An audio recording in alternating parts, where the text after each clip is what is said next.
আমি মনে করি এগুলো জনতুষ্টিমূলক কথা, যেমন হাসিনার 10 টাকার চাল খাওয়ানোর মতো বক্তব্য।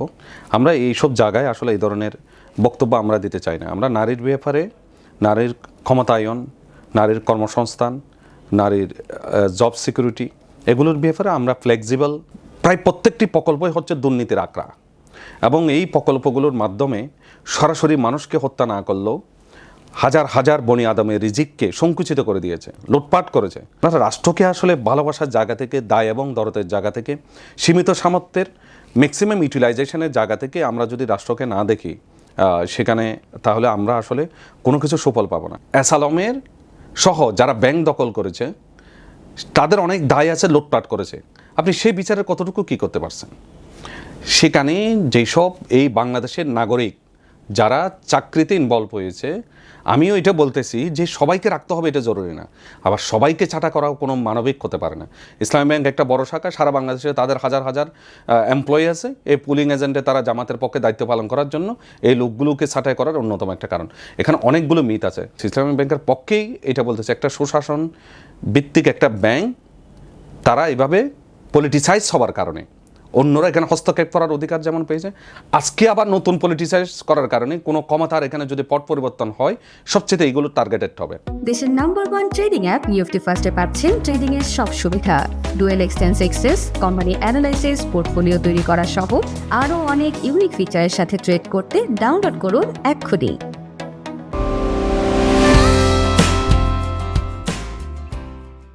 সুপ্রিয় দর্শক, আপনাদের সবাইকে স্বাগত জানাচ্ছি বাণিজ্য প্রতিদিনের বিশেষ আয়োজন বাণিজ্য সংলাপ এই অনুষ্ঠানে। আপনারা জানেন আমরা এই অনুষ্ঠানে আলোচনা করে থাকি বর্তমানের বিভিন্ন দিক নিয়ে, একই সাথে আগামীর রাজনীতির বিষয়ে আমরা আলোচনা করে থাকি। আজকের অনুষ্ঠানে অতিথি হিসেবে উপস্থিত আছেন আমার বাংলাদেশ পার্টি বি পার্টির বিদ্যুৎ, জ্বালানি ও প্রযুক্তি বিষয়ক সম্পাদক এবং নির্বাহী কমিটির সদস্য প্রকৌশলী মোহাম্মদ লোকমান। আজকের অনুষ্ঠানে আপনাকে স্বাগত জানাচ্ছি। ধন্যবাদ, আপনাকেও স্বাগত জানাচ্ছি। লোকমান, একটু শুরুতেই জানতে চাই, আসলে এই যে বাংলাদেশে একটা ব্যয়বহুল প্রকল্পের মধ্যে অন্যতম হলো আমাদের এই যে মেট্রো রেলে যে দুর্ঘটনা, মেট্রোর বেয়ারিং প্যাড পরে একজন পথযাত্রী নিহত হয়েছে, এইটা আসলে এটাকে আপনি কিভাবে মূল্যায়ন করছেন? দেখেন, বাংলাদেশের যে সমস্ত প্রকল্পগুলো গত সরকারের আমলে হয়েছে, আমরা যেটা হাসিনার উন্নয়নের মানুষ বলে অভিহিত করি, তার মধ্যে সত্যিকার অর্থে ভালো কিছু প্রজেক্টের মধ্যে মেট্রো রেল অন্যতম। এই প্রকল্পটা হচ্ছে জাইকা, যেটা জাপানিজ অর্থ সহায়তা করেছে এবং তাদের সরাসরি ইনভলভমেন্ট আছে। গ্লোবালি যদি আমরা চিন্তা করি অথবা বাংলাদেশের পার্সপেক্টিভে, যখন জাপান বেস কোনো প্রতিষ্ঠান, বিশেষ করে জাইকা বা এই ধরনের প্রতিষ্ঠানগুলো কোনো প্রকল্প করে, সেই ব্যাপারে আমরা একটু নিশ্চিত থাকতে পারি যে এই প্রকল্পটার মান খুবই ভালো হবে, এটা সব। কিন্তু দুর্ভাগ্যজনকভাবে যে ব্যাপারটা এখানে সংঘটিত হয়েছে, এটা পৃথিবীর ইতিহাসে এরকম বিয়ারিং প্যাড পরে যাওয়ার ঘটনা খুব একটা বেশি নেই। একটা সম্ভবত ভিয়েতনামে হয়েছে, বাংলাদেশে উইদিন শর্ট টাইমে রিপিটেডলি 2 টাইমস হয়েছে। তার মধ্যে এইবারের ঘটনায় একজন পথচারী নিহত হয়েছে। তো বিয়ারিং প্যাড এটা তো নর্মালি যদি এটা মিনিমাম ডিউরেবল ক্যাপাসিটি বা এটার স্থায়িত্ব যেটা আমরা বলি, এটা মিনিমাম 30-40 বছর, এটার যদি ভালো মেনটেনেন্স হয় এটা 50-60 বছর পর্যন্ত এটা খাবার করে। সেই জায়গায় এরকম দুর্বল অবস্থা আমরা দেখতে পেয়ে আসলে আমরা শঙ্কিত ওই জায়গায়, এবং উদ্বিগ্ন যে লুটপাটের রাষ্ট্র আমরা কায়েম করেছিলাম গত 17টি বছর, সেখানে একটা ভালো প্রজেক্টও কী পরিমাণ দায়িত্ব অবহেলা হতে পারে, জননিরাপত্তা এখানে হুমকি হতে পারে, মেট্রো রেল আমাদেরকে আগুন দিয়ে দেখে দিচ্ছে। এখানে আমি মনে করি বাংলাদেশের সমস্ত বড় প্রকল্পগুলোর থার্ড পার্টি অডিটের মাধ্যমে এগুলোর গুণগত মান আবার যাচাই করা দরকার। এখানে কোনো সরকারি কর্মকর্তা, প্রকল্প সংশ্লিষ্ট কোনো ব্যক্তি এই প্রজেক্টগুলোতে ইনভলভ থাকতে পারে না। এখানে ইন্টারন্যাশনাল থার্ড পার্টি সুপারভিশন কোম্পানিগুলোকে যারা অডিট করবে তাদেরকে এনে এটা রাষ্ট্রীয় খুব গোপনীয়ভাবে এই প্রকল্পগুলোর মান যাচাই করা দরকার। অন্যথায় আমরা আশঙ্কা করতে পারি যে এটা রিপিটেডলি করবে এবং মানুষের জীবন জীবনযাত্রা অতিষ্ঠ হয়ে যেতে হয়। হয়তো বা এরকমই হতে পারে, এটা কি পুরো আসলে- গার্ডার পরে এটা তো আরো ধরেন- ভয়াবহ ঘটনা করতে পারে। এইটা তো ধরেন আসলে এই যে বিয়ারিং এটা তো একটা আপনি যেটা বলছেন 30-40 বছর এটা লাস্টিং করে, কিন্তু এইটার তো মেনটেনেন্সের যে বিষয়টা, এইটা মেনটেনেন্সে কি অবহেলার? না, এখানে তো মেনটেন্যান্সের দায়িত্ব মেট্রো রেল কর্তৃপক্ষ, এটা তারা নিজেরাই দায়িত্ব নিছে মেনটেনেন্স করার জন্য। ইভেন এখানে কোনো এগুলো তো হাইলি কি বলা যায়, হাইলি ডিজাইনড একটা ইঞ্জিনিয়ারিং এখানে কিন্তু ইনভলভ। তো এখানে আমাদের বাংলাদেশের এবং ইন্টারন্যাশনাল সবাই কিন্তু এটার সাথে ইনভলভ আছে। তো আমরা আসলে দিন শেষে দায়িত্বের প্রতি যে আমাদের যে অবহেলা, আমি মনে করি এখানে নির্মাণ ত্রুটি যতটা না হয়েছে তার চেয়ে বেশি যে এটা এভরিডে যে মেনটেনেন্স, প্রিভেন্টিভ মেনটেনেন্স বলে একটা শব্দ আছে, এই জায়গায় আমরা ব্যর্থতার পরিচয় দিচ্ছি। একজন ব্যক্তি যে ইঞ্জিনিয়ার এখানে সুপারভিশনের দায়িত্বে আছে, যে কম্পিউটারে মনিটরিংয়ের দায়িত্বে আছে, তারা আমার কাছে মনে হচ্ছে এখানে নেগলিজেন্সের পরিচয় দিচ্ছে। আমরা জাতি হিসেবে আমরা যেভাবে এডুকেট করতেছি লোকজনকে, তার একটা প্রতিফলন কিন্তু এখানে আমরা দেখতে পাচ্ছি। সামগ্রিক দুর্নীতিটা আমাদের চরিত্রে, চিন্তায়, আকারে, কাজে, সব জায়গায় আমাদের এটা পরিস্ফুটিত হচ্ছে। এই জাতি এখান থেকে আমাদেরকে বের করতে হবে। এর চেয়ে বড় দুর্ভাগ্য বিষয় হচ্ছে ঘটনা ঘটার পরে আমরা দেখতে পেলাম সাথে সাথেই আমরা আমাদের সবার কাছে ক্লিন ইমেজের একজন উপদেষ্টা বলা হয়, যদিও বা আমি কোনো জায়গায় আমি প্রশ্ন করি এবং প্রশ্নগুলো ভ্যালিড কিনা এটা জাতি দেখতে পাবে। সেখানে উনি এসে পথচারের জন্য আমাদের রেল এবং সেতু উপদেষ্টা ফাউজুল কবির খান, উনি পথচারীর পরিবার এবং তাদের জন্য 5 লক্ষ টাকা পুরস্কার মানে ক্ষতিপূরণ বলেন, অথবা তাদেরকে একটা সান্ত্বনা পুরস্কার হিসেবে বলি, অথবা তাদের পরিবারের পাশে দাঁড়ানোর জন্য 5 লাখ টাকা ঘোষণা দিছে। কিন্তু এটাকে আমি ছোট বড় হিসেবে দেখতে চাচ্ছি না। সবচেয়ে বড় বিষয় যেটা, ফাজুল কবির খান যে একজন আমলা এবং ঠিকাদার, এখানে তার বাস্তব একটা ছাপ আমি দেখতে পেলাম। উনি সাথে সাথে একটা তদন্ত কমিটি ঘোষণা করলো। এই কমিটির দায়িত্ব দেওয়া হলো একজন সাবেক, যিনি এই প্রকল্পের সাথে সরাসরি জড়িত ছিল, ম্যানেজিং ডিরেক্টর, সাবেক ম্যানেজিং ডিরেক্টর এবং সেতু বিভাগের সচিব, দুজনেই এই প্রকল্পের সাথে জড়িত। মানে নিজেকে রক্ষা করা, অথবা এখানে যে দায়িত্ব এড়িয়ে যাওয়া, বা এখানকার যে সত্যিকারের কি ঘটনা ঘটেছে এবং কাজের কি অবমূল্যায়ন হয়েছে, কাজের গুণগত মানের কী ধরনের ঘাটতি হয়েছে, এটা আসলে সত্যিকার অর্থেই এটা বের হবে বলে আমার মনে হচ্ছে না। এবং আমি ফাউজুল কবির খানের এই ধরনের তদন্ত কমিটি ঘোষণা দেওয়ার মধ্যে দিয়ে আমি ওনার দায়িত্বের প্রতি অবহেলা এবং জাতির প্রতি একটা তামাশাপূর্ণ আচরণ বলে আমি মনে করতেছি। মানে তদন্ত কমিটি গঠনটা আপনার কাছে তামাশার মতো মনে হয়? অবশ্যই তামাশাপূর্ণ।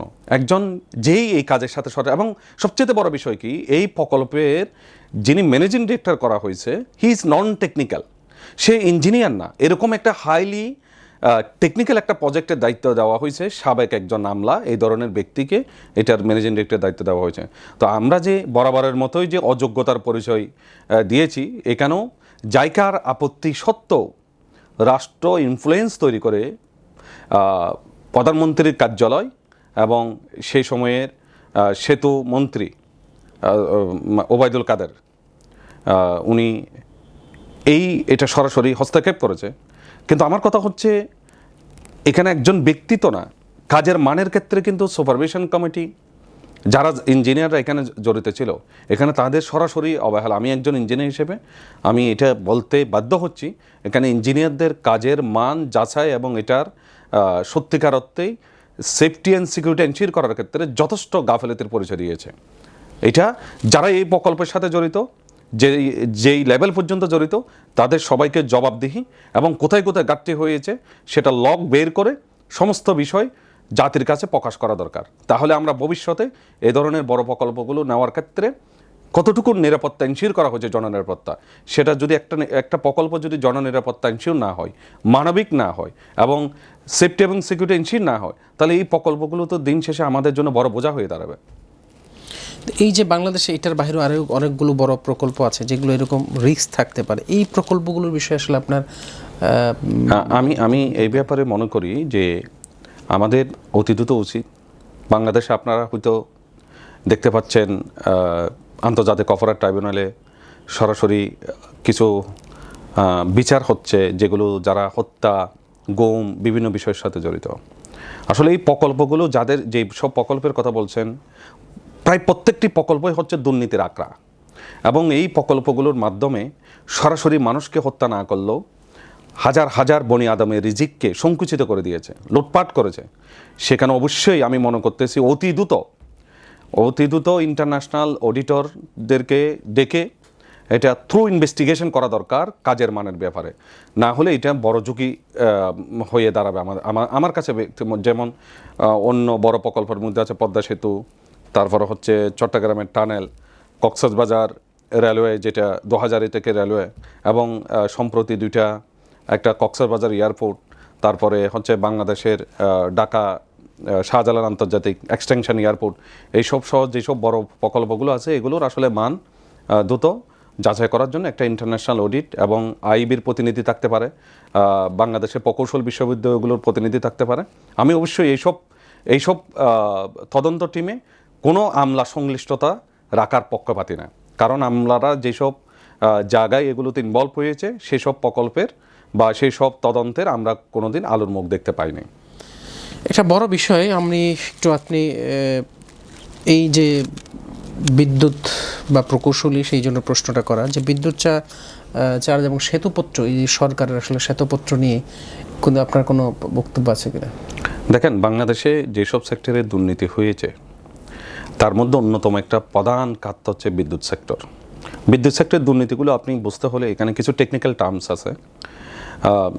বেসিক্যালি আমরা যেমন কিছুদিন আগে আমাদের সম্মানিত উপদেষ্টা খুব ট্রিকিভাবে উনি ক্যাপাসিটি সার্চকে ভিন্নভাবে জায়েজ করার একটা মন্তব্য করেছিল। সেটা নিয়ে আমি আমার একটা বক্তব্য জাতির সামনে পেশ করেছিলাম। সেখানে আমি বলেছি যে যদি এটা নেসেসারি হয় যে ক্যাপাসিটি সার্চ দিতে হবে, ওকে, উই আর এগ্রিড, বাংলাদেশ সরকার এটা পে করে আসতেছে, কিন্তু যেই সব প্রকল্পগুলো কুইক রেন্টাল সহ যেগুলোকে ইন্ডেমিনিটি দিছে যেগুলোর মেয়াদ ছিল 3 বছর, 5 বছর, 7 বছর, যেগুলো কোনো ধরনের পাওয়ার প্রডিউস করতেছে না বছরের পর বছর, সে ধরনের প্রকল্পগুলোতে পর্যন্ত হাজার হাজার কোটি টাকা ক্যাপাসিটি চার্জ দিচ্ছে, তাও ডলারে পে করতেছে।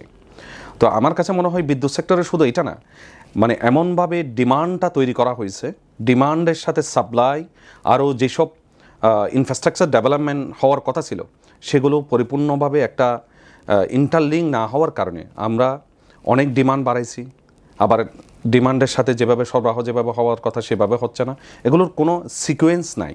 আরেকটা বড় বিষয় হচ্ছে যেমন আমাদের সম্মানিত বিদ্যুৎ উপদেষ্টা কিছুদিন আগে রূপসা 8000 মেগাওয়াট পাওয়ার প্ল্যান্ট নিয়ে একটা কোয়েশ্চেন রেজ করেছে। সেখানে উনি বলেছে এটা নর্থ ওয়েস্ট পাওয়ার কোম্পানি লিমিটেড, বাংলাদেশ সরকারের একটি প্রতিষ্ঠান, তাদের তত্ত্বাবধানে পরিচালিত, তাও এডিবি এখানে ফিন্যান্স করেছে। তো সেখানে এই প্রকল্পটা প্রায় কমিশনে চলতেছে। উনি কোশ্চেন রেজ করেছে গ্যাসের নিশ্চয়তা ছাড়া এই ধরনের প্রকল্প নেওয়া হয়েছে।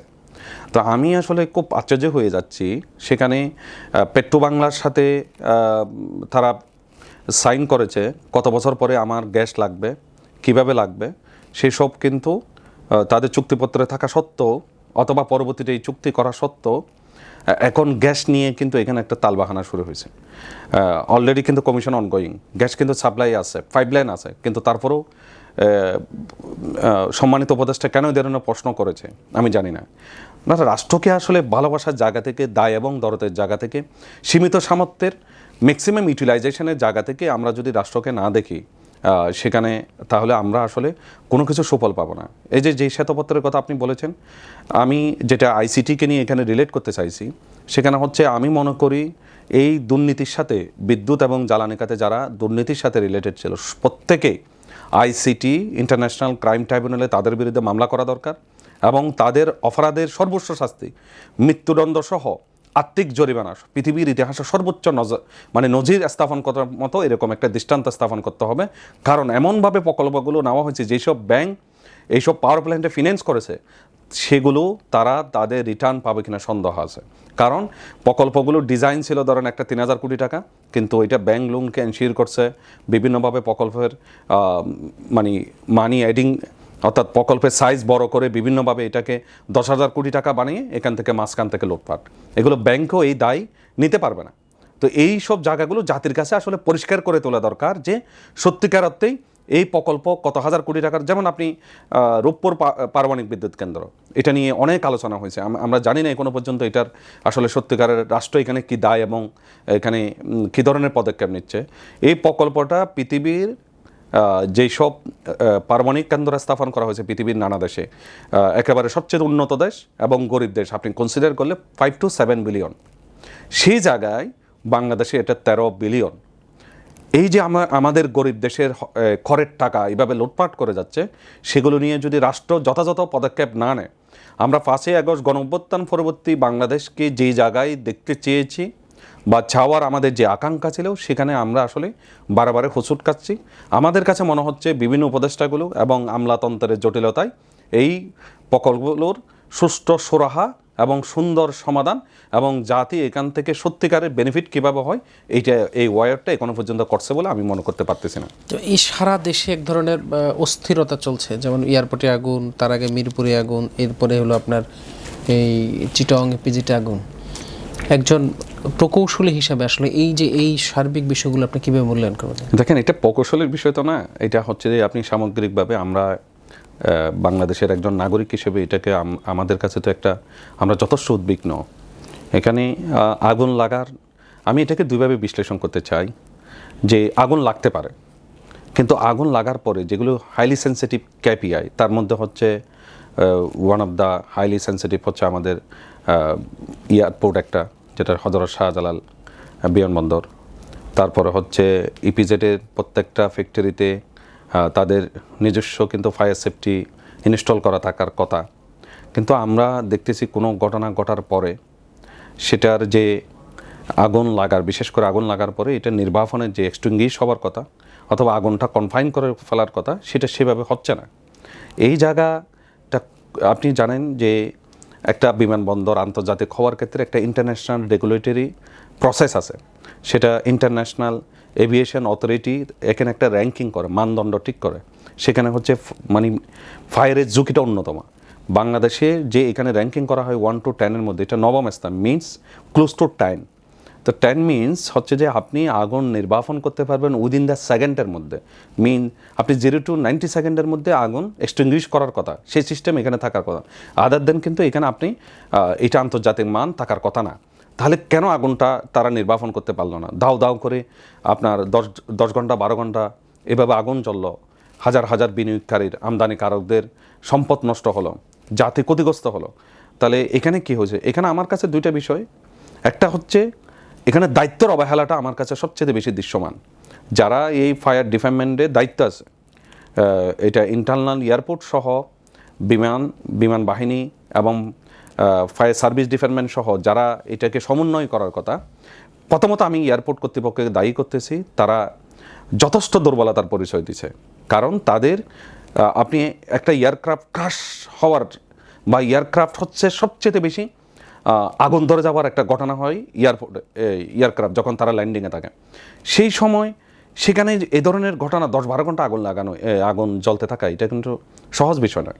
প্রথমত এই বিষয়টা, আমার কথা হচ্ছে আগুন লাগতে পারে, এটা কেন আগুনটা নির্বাপন করা গেল না, এই কোশ্চেনটা হচ্ছে আমার কাছে সবচেয়ে বড়। দ্বিতীয় হচ্ছে, আমরা যদি সবগুলো ঘটনা দেখি, এখানে একটা কনস্পিরেসি থিওরি আছে এবং এটা সন্দেহ করার যথেষ্ট কারণ আছে।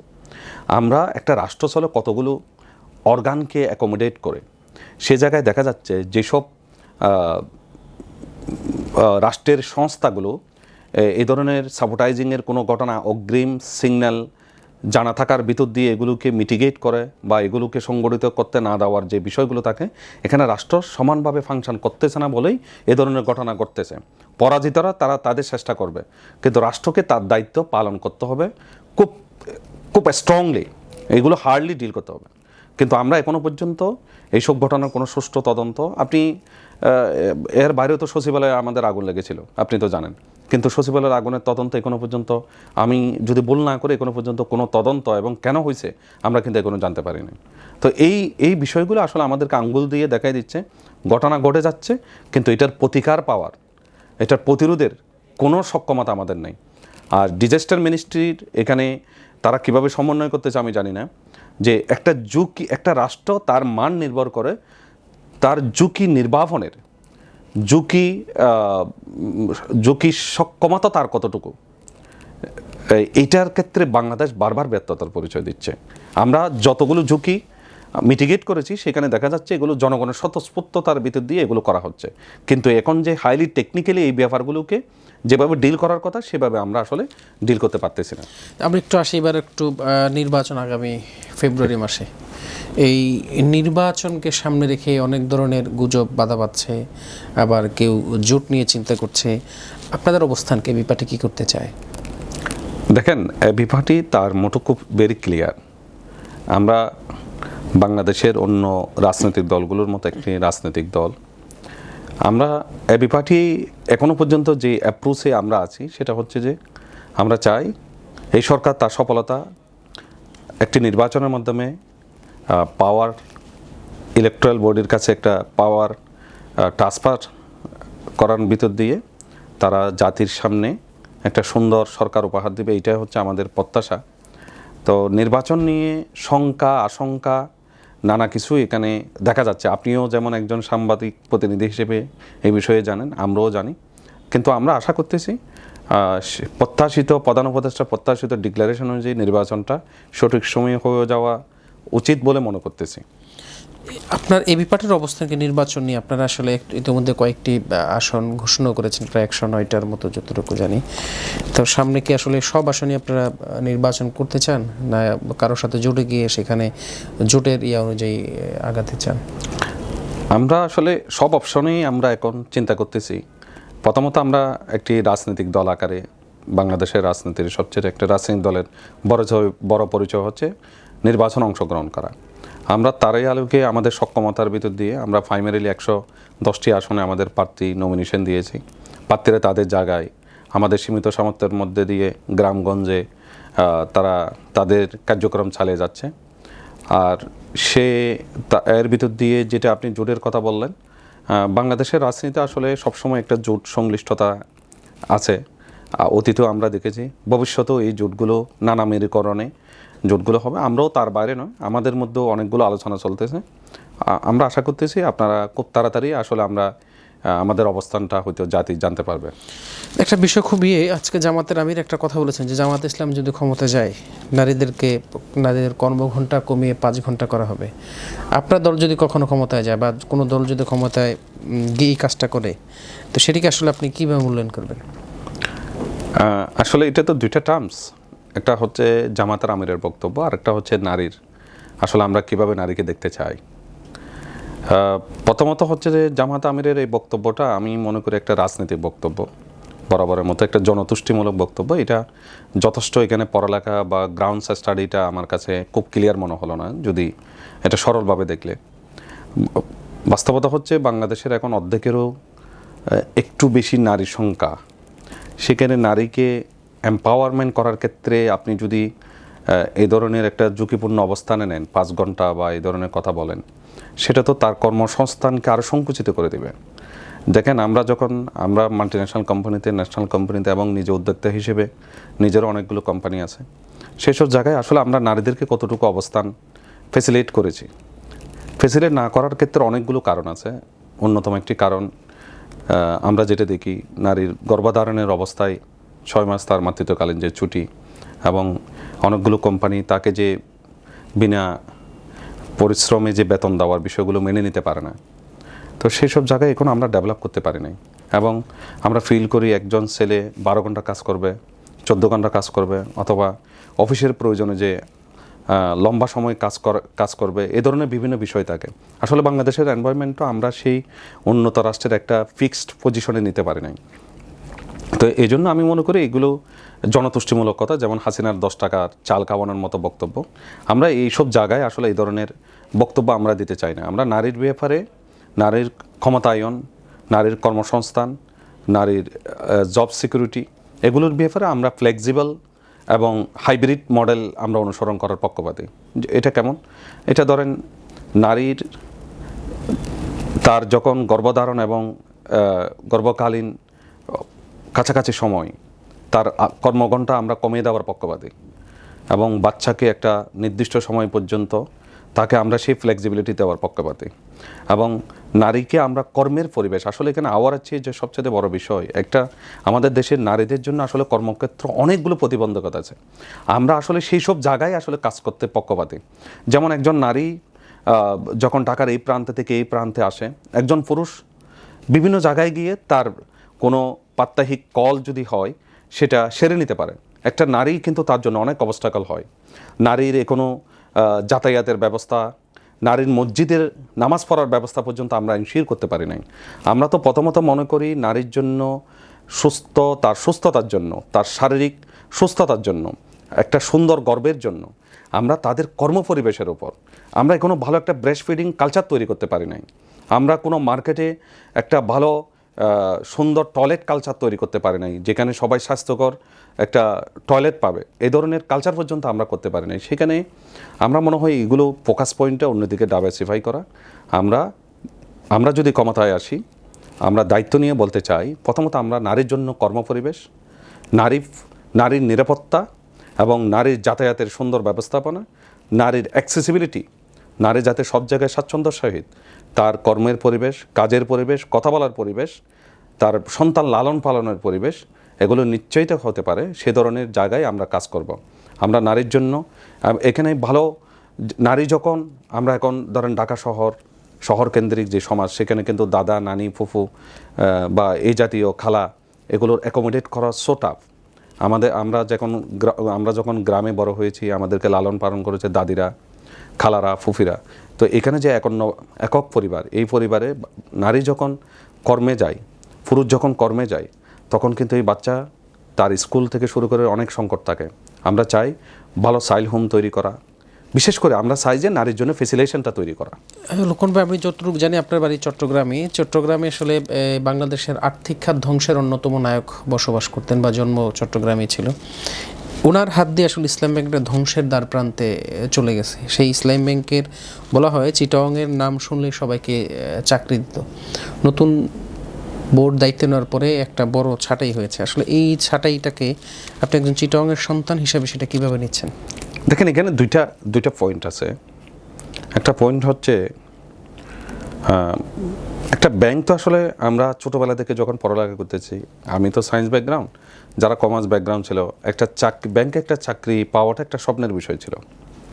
কিন্তু দুর্ভাগ্যজনকভাবে গত আওয়ামী লীগের আমলে আপনি যাদের কথা বলছেন, বিশেষ করে অ্যাসালম সহ এমন কিছু মাফিয়া ব্যাংক তৈরি হয়ে গেছে, বা তারা ব্যাংকগুলোকে নানাভাবে দখল করেছে এবং স্থানীয় ভিত্তিতে তারা নিয়োগ করেছে।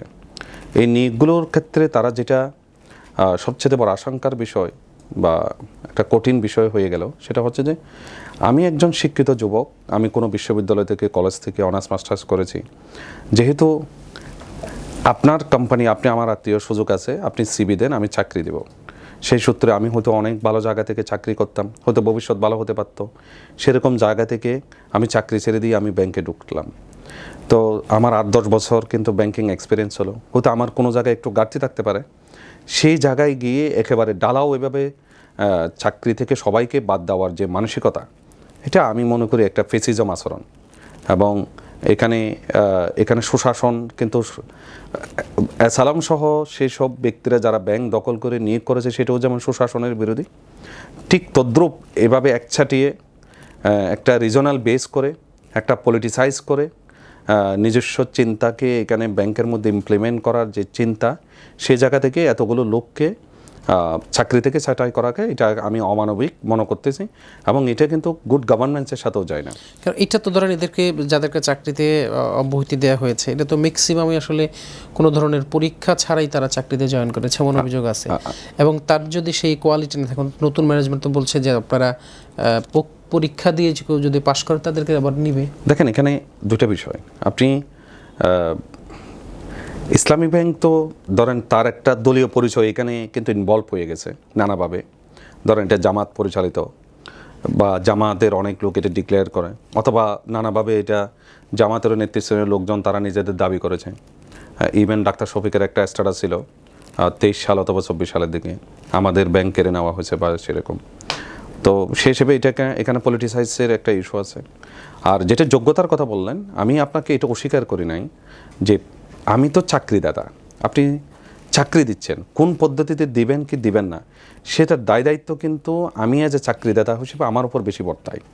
এখানে এই দায়িত্ব অবহেলার ক্ষেত্রে তো শুধুমাত্র মালিক দায়ী না, এখানে বাংলাদেশ ব্যাংকের যারা গভর্নর বা অথরিটি ডিরেক্টর যারা ছিল এখানে তাদেরকে প্রথমে জবাবদিহি কাঠগড়া দেওয়ার কারণ উচিত। এরপরও হচ্ছে এই ইসলামী ব্যাংকের যেসব ম্যানেজমেন্ট, সেই সমস্ত লোক এইচআর থেকে শুরু করে যারা এইসব দায়িত্ব পালন করেছে, তারা কি কোনো কোয়েশ্চেন সেই সময় রেজ করেছে কিনা? যদি না করে থাকে তাহলে তারা এইভাবে এই 10টা বছর চাকরি করার পরে এতগুলো লোককে আপনি ছাঁটাই করতেছেন, এটা তো একটা পরিবারকে ধ্বংস করার, তাদের একটা পরিবার আছে ধ্বংস করার, যেখানে রাষ্ট্রের দায়িত্ব হচ্ছে কর্মসংস্থান সৃষ্টি করা। সেখানে আপনি যেটা পরীক্ষার কথা বললেন, এখন আমি একজন ইঞ্জিনিয়ার হিসেবে এখন যদি আমি একজন সেক্রেটারিয়েট সচিবের পরীক্ষা নিই কোনো কারণে, বা তাদের বুয়া অনেকের ব্যাপারে তো অভিযোগ আছে সেক্রেটারিয়েটে যে আলিবাবা নাল কি জানি একজন নাম পরীক্ষা প্রশ্নগুলো দিয়ে দিত, তারা বিসিএস ক্যাডার হয়ে গেছে। এখন সেই সব ক্যাডারগুলোকে যদি ডেকে নিয়ে এসে পরীক্ষা নেওয়া, কেউ ইন্টারমিডিয়েট যারা বলছে তাদের সাথে কেউ কমপ্লাই করতে পারবে, প্রত্যেক কিছুর একটা সময় আছে। এখানে যেটা করতে পারতো ইসলামী ব্যাংক কর্তৃপক্ষ, সেটা একটা স্লো অ্যান্ড স্টাডি প্রসেসে গ্র্যাজুয়ালি অগ্রসর হতে পারতো, তাদের একটা ক্যাপাসিটি বিল্ড আপের ট্রেনিং করাতে পারতো, যে ফান্ডামেন্টাল কিছু ট্রেনিং আছে, এই ট্রেনিংগুলো যারা যারা পাশ করবে এবং যারা যারা এটার সাথে এই পরীক্ষাগুলোতে উত্তীর্ণ হবে তাদেরকে একভাবে ট্রিট করবে, যারা হবে না তাদের জন্য একটা অপশন রাখবে। কতগুলো প্রসেস আছে, যে প্রসেসে ইসলামী ব্যাংক এটাকে ট্রিট করেছে, এটা আমি মনে করি এটা তাড়াহুড়াজনিত বিষয়, পলিটিসাইজ একটা ব্যাপার এবং একটা অমানবিক ব্যাপার। এই একটা প্রতিষ্ঠিত ব্যাংকে কি আবার এইভাবে একটা লোক 3 বছর 4 বছর 5 বছর চাকরি করেছে, তাকে কি শিখিয়ে নেওয়ার মতো সেই অবস্থান আছে? একটা লোক এদের মাধ্যমে প্রত্যেক বছর তাদের হাজার হাজার কোটি টাকা, শত শত কোটি টাকা চলে যাচ্ছে শুধু স্যালারিতে। তো যেই লোকটা কাজ না জানবে বা করবে না, তাকে কি এই ড্যামারেজ? দেখেন, আমি নিজে তো এন্টারপ্রেনার হিসেবে আমি বলি, সেটা হচ্ছে যে ধরেন আমরা যখন কোনো লোককে নিয়োগ করি, প্রত্যেকটা কোম্পানির লোক সিলেকশনের অনেকগুলো প্রসেস আছে। আপনি যদি ব্রিটিশ টবাকো, সেখানে যখন একটা ছেলে চাকরিতে ইন্টারভিউ পেস করে, সে স্টার্টিং বেতন 50 to 60, আকিস গ্রুপে দেয় 40 to 50, আমার কোম্পানি দিচ্ছি আমি 10 to 12,000 স্টার্টিং বা 20,000। তখন আপনার এই যে ক্যালিবার যাচাই করার ব্যাপারগুলোও কিন্তু ভিন্ন ভিন্ন হয়। একটা ছেলে ধরেন ঢাকা বিশ্ববিদ্যালয় পাস করছে, সে অ্যাসালামে কাছে সিবির কল করছে, দিছে, সেই ছেলে আপনি কি অযোগ্য মনে করতে পারেন 5-7 বছর 10 বছর চাকরি করার পরও? আরেকটা বিষয় হচ্ছে, এখানে এমনও কিছু হয়েছে যারা পরীক্ষা দিয়ে আসছে, সে ধরনের লোকজনকেও ছাঁটাই করা হয়েছে পটিয়া অথবা চট্টগ্রামের এরকম বেসিসে। তো আমি যেটা বলছি, দেখেন আপনি যেটা বেতনের কথা বলছেন, সেখানে আমি এটাকে অন্যভাবে ট্রিট করতে চাই। সেটা হচ্ছে রাষ্ট্রের কাজ কি? এরা তো প্রথম কথা হচ্ছে যে অ্যাসালমের সহ যারা ব্যাংক দখল করেছে তাদের অনেক দায় আছে, লুটপাট করেছে। আপনি সেই বিচারের কতটুকু কি করতে পারছেন? সেখানে যেসব এই বাংলাদেশের নাগরিক যারা চাকরিতে ইনভলভ হয়েছে, আমিও এটা বলতেছি যে সবাইকে রাখতে হবে এটা জরুরি না, আবার সবাইকে ছাঁটা করাও কোনো মানবিক হতে পারে না। আপনি একটা প্রসেসের মধ্যে দিয়ে যেতেন, যে প্রসেসে আপনি গেছেন সেটা তো একেবারেই একটা আপনার পলিটিক্যাল সিদ্ধান্ত। অনেকেই তো এটা বলতেছে যে আগামীতে আপনি পোলিং এজেন্ট নিয়োগ করবেন নির্বাচনে। ইসলামী ব্যাংক একটা বড় শাখা, সারা বাংলাদেশে তাদের হাজার হাজার এমপ্লয়ি আছে, এই পোলিং এজেন্টে তারা জামাতের পক্ষে দায়িত্ব পালন করার জন্য এই লোকগুলোকে ছাঁটাই করার অন্যতম একটা কারণ। এখানে অনেকগুলো মিথ আছে। আমি আপনাকে উল্টা প্রশ্ন করি, ধরেন শাহজাহান খান যখন বন্দরের দায়িত্ব ছিল চট্টগ্রাম, উনি যখন নৌ পরিবহন মন্ত্রী ছিল, সেখানে তো মাদারীপুরের হাজার হাজার লোক নিয়োগ করছে। আপনার বিভিন্ন ধরনের প্রশ্ন ফাঁসের মাধ্যমে যেসব নিয়োগ করছে তারা কি সবাই যোগ্য? না, যোগ্য না। এবং আপনি কতগুলো ছোট লোয়ার লেভেলের এমপ্লয়িকে রাষ্ট্রের মুখোমুখি করে দিচ্ছেন। বাংলাদেশে হাজারো সচিব আছে যারা হাজার হাজার কোটি টাকা লুটপাট করছে। বাংলাদেশ ব্যাংকের যারা দায়িত্ব পালন করছে তাদের ব্যাপারে রাষ্ট্র কী করছে? কার ব্যাপারে কোনো পানিশমেন্ট নিচ্ছে না। আর যে বেতনের কথা বলছেন, যে পরিমাণ এখানে লুটপাট হয়েছে অথবা যেই পরিমাণ লিন খেলাফি আকার আছে, সেগুলো যদি উদ্ধারের জন্য এদেরকে কাজে লাগানো হয়, সেখানে আরও বেশি বেনিফিটেড হতো। আমি আবারও বলতেছি, ইসলামী ব্যাংকের পক্ষেই এটা বলতেছি, একটা সুশাসন ভিত্তিক একটা ব্যাংক, তারা এভাবে পলিটিসাইজ হওয়ার কারণে অন্যরা এখানে হস্তক্ষেপ করার অধিকার যেমন পেয়েছে, আজকে আবার নতুন পলিটিসাইজ করার কারণে কোনো ক্ষমতার এখানে যদি পট পরিবর্তন হয়, সবচেয়ে এইগুলো টার্গেটেড হবে। এই জন্য সুশাসন নিশ্চিত করতে হবে। সেখানে কোনো পলিটিক্যাল, আপনি প্রফেশনাল প্রতিষ্ঠান, প্রফেশনালের ভিতর দিয়ে যেতে হবে, আপনার নির্দিষ্ট অর্গানোগ্রামের ভিতর দিয়ে যেতে হবে। সেই সময় কারা কারা এগুলোর প্রতিবাদ করে পদত্যাগ করেছে, আজকে যিনি এমডি, যিনি ডিএমডি, তারা তো এস আলমের বেনিফিশিয়ারি হিসেবে নানা জায়গায় তাদের ব্যাপারে বক্তব্য আসতেছে। আপনি নিজে সৎ হবেন না, বেনিফিশিয়ারি হবেন। ধরেন আপনি একটা ইসলামী ব্যাংক, একটা নৈতিক ব্যাংক হিসেবে আপনি যেহেতু শরিয়া আছে এখানে, শরিয়ার মেন ফান্ডামেন্টাল ইস্যু কি? নৈতিকতা। আপনি শরিয়া বোর্ডের চেয়ারম্যান যিনি ছিল, তিনি এখনও আবার শরিয়া বোর্ডের দায়িত্বে আছে, তাহলে আসলে পরিবর্তনটা হলো কি?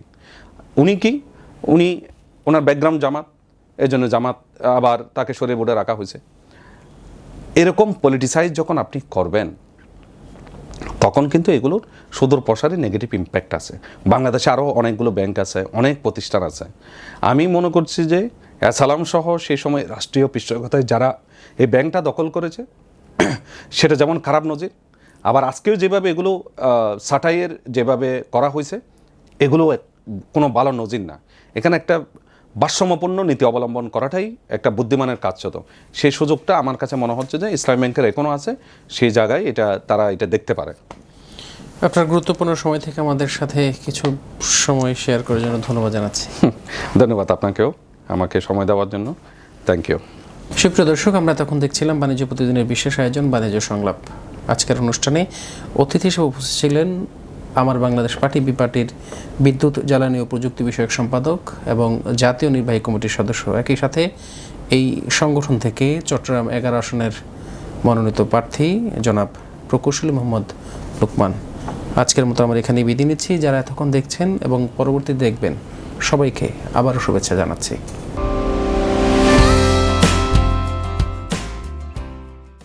ইউএফটি ফার্স্টের সাথে ট্রেড করুন যে কোনো জায়গা থেকে। ক্যাম্পাসে ক্লাসের ফাঁকে, ঢাকার জ্যামে বসে কিংবা ঘরে বসে, ট্রেডিং এখন হাতের মুঠোয়। তাই ট্রেড করুন যখন খুশি, যেখানে খুশি।